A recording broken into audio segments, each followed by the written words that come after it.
Oke, Assalamualaikum warahmatullahi wabarakatuh. Saya akan menjelaskan bagaimana pengerjaan tugas yang tadi diberikan. Untuk tampilan data yang lama adalah seperti ini.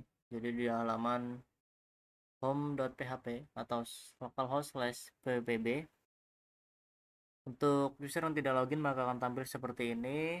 Dan ketika login, terdapat informasi selamat datang user yang login di aplikasi absensi. Untuk tugas dengan hasil yang diharapkan adalah ketika user tidak login maka muncul user tidak login, dan ketika user login muncul datanya. Jadi tujuan tugas ini dibuat adalah pemahaman penggunaan session dan manajemen session pada PHP ya. Oke. Yang pertama, kita buka dulu untuk text editornya. Silakan buka text editor kesayangan Anda. Kemudian di sini bisa kita hapus. Kemudian di dalam data.php itu sudah ada contohnya ya. Jadi udah ada contohnya untuk melihat data user. Contoh nih di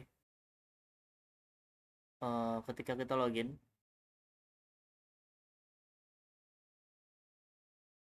ada muncul navigasi siswa. Nah, di sini muncul data. Di sini kan kita manggil data.php. Jadi kita bisa pakai aja data.php yang ada di sini. Kita lakukan dulu. Kita buat di sini sebuah tag PHP. Jangan lupa tutupnya. Ini kita buat jika ada variabel atau session dengan nama user ID atau ID user ya. ID user. Kenapa ID user? Itu dapat dari sini. Jadi kan kemarin kita buat untuk ketika loginnya berhasil atau verifikasi passwordnya benar, maka kita aktifkan session username dan session ID user. Nah, ID user ini isinya adalah data dari kolom ID. Dari mana? Dari sini nih. Jadi dia mengambil data ID dan password yang username-nya sama dengan username yang diinputkan dari user ketika login. Nah, jadi ketika login berhasil, dia harusnya dapetin session dengan ID user. Nah, jika itu benar, maka muncul, kita contoh aja ya, muncul user sudah login. Tapi jika salah, kasih tahu aja user belum login. Nah, di sini kan ada informasi user belum login ya. Ketika kita login, nah di sini dia berubah menjadi user sudah login. Oke, untuk mengikuti tugas, tampilan yang diharapkan adalah seperti ini. User tidak login dan ketika login muncul data usernya. Jadi kita harus nampilin kode HTML kan di sini. Ya, cara mudahnya untuk nampilin kode HTML di dalam tag PHP, kita harus tutup dulu tag PHP-nya. Jadi supaya nggak ganggu ya. Bisa juga menggunakan echo, kemudian kita buat tag PHP-nya di sini, tag HTML ya. Bisa juga, cuma nanti ketika ada kayak form, action, kemudian itu harus pakai petik satu. Nah gitu, harus pakai petik satu, jadi agak ribet sih. Makanya mending kita pakai metode yang tutup, kemudian di bawah sini dibuka lagi. Nah jadi kita di sini bisa naruh tag PHP-nya. Ya silakan di kopas saja dari data siswa yang ini, boleh di copy, gampang ya tugasnya ya. Kemudian dia paste biar rapi, agak di tab ke kanan. Kemudian ini juga boleh di tab ke kanan. Oke, sudah. Nah jadi ketika udah login dia harusnya nampilin dari data user yang login. Kenapa bisa tampil? Karena di dalam tabel body kita akan buka tag PHP ya. Di sini kita buat variable ID yang nilainya itu dari session user ID.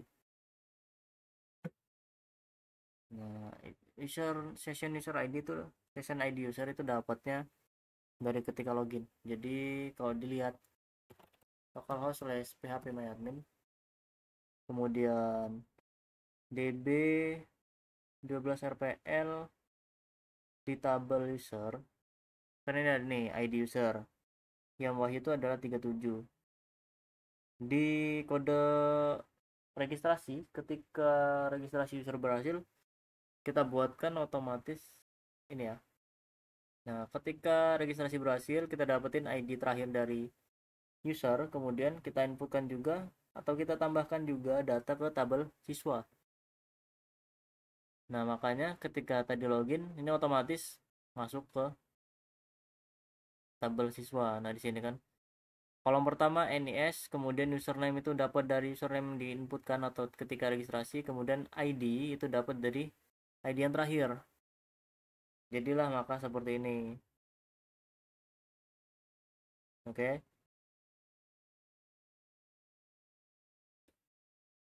Nah, jadi ketika login nanti dia dapetin ID user. ID user tuh dari mana? Dari ketika login tadi. Nah, kalau udah, lakukan perintah query-nya.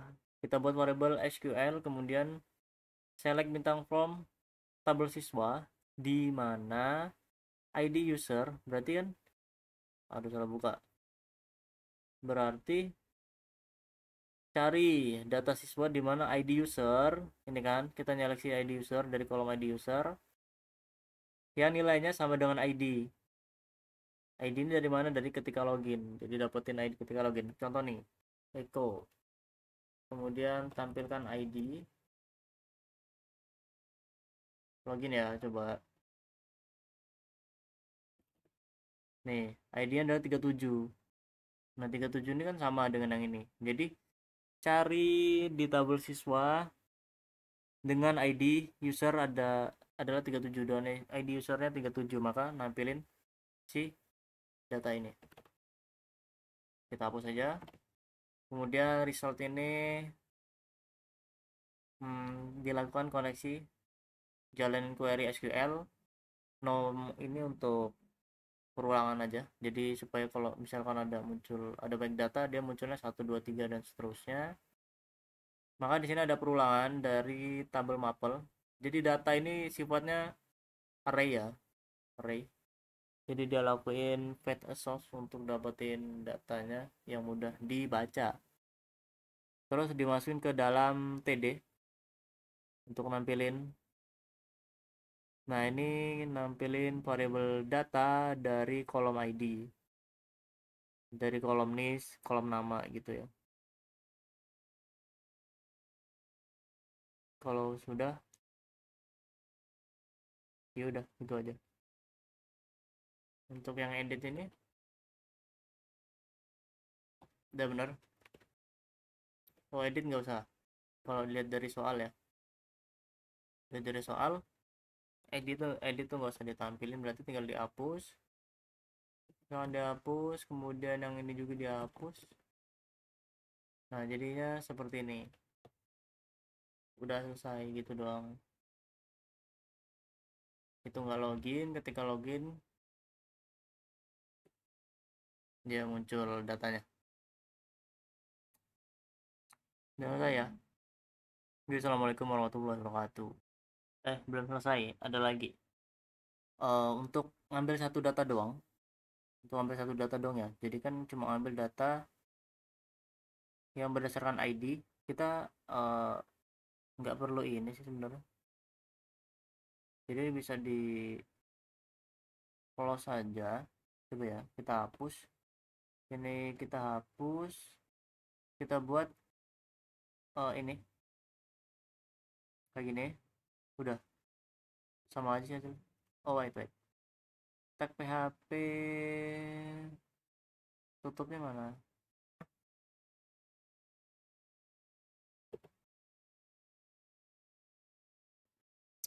kita tutup tak PHP-nya, ini dihapus aja nggak apa-apa, titik koma terus tutup tag PHP. Nomor ini kalau mau pakai ya diubah aja jadi 1. Nah jadi hasilnya sama aja sih, boleh pakai yang kayak gini